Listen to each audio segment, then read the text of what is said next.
Silence. That's all he heard 24 hours a day, 7 days a week. This is a city whose streets used to be filled with people who hustle and bustle to and from work. A city whose people used to love everything that San Francisco had to offer, reduced to nothing but silence. And within that silence sat a 20-year-old college student whose university life was just supposed to be getting started.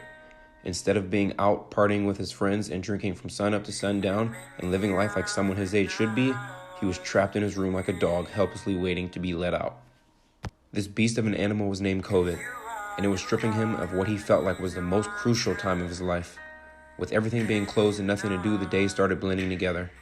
Minutes turned into hours, hours turned into days, and days turned into weeks.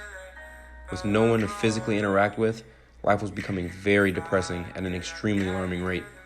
With this much time on his hands, he began to get into his own head a lot, psychoanalyzing everything that was going on around him. Is COVID even real? Is it a ploy by the government?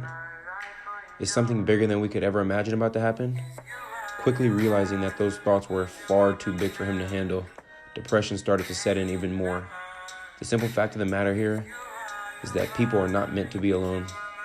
We're meant to interact with one another, to love, cherish, and appreciate the presence of our own species.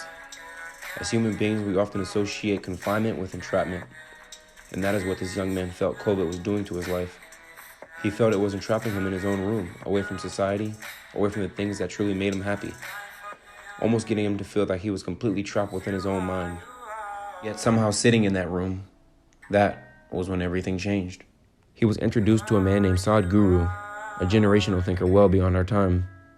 His viewpoints on life were exceptional and was something this 20-year-old had never heard before. The way he talked about human habits and how hard they truly are to fix was absolutely outstanding. He has a way of putting things into perspective where anyone can understand his message. And what you are about to hear next truly changed the boy's life forever. Our nose is located right above our mouth. Suppose you don't brush your teeth for 3 days. Though this nose is right here, it won't tell you you have not brushed your teeth. The whole room will know you have not brushed your teeth, but you will not know. This is the human predicament.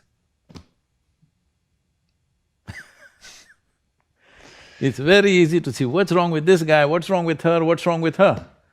It takes a lot of observation to see what's wrong with this.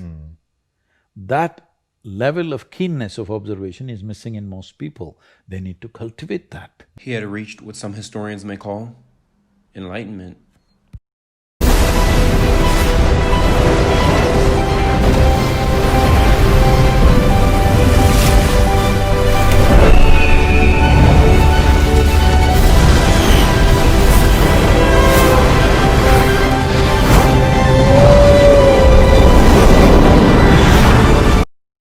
Wow, what a rush.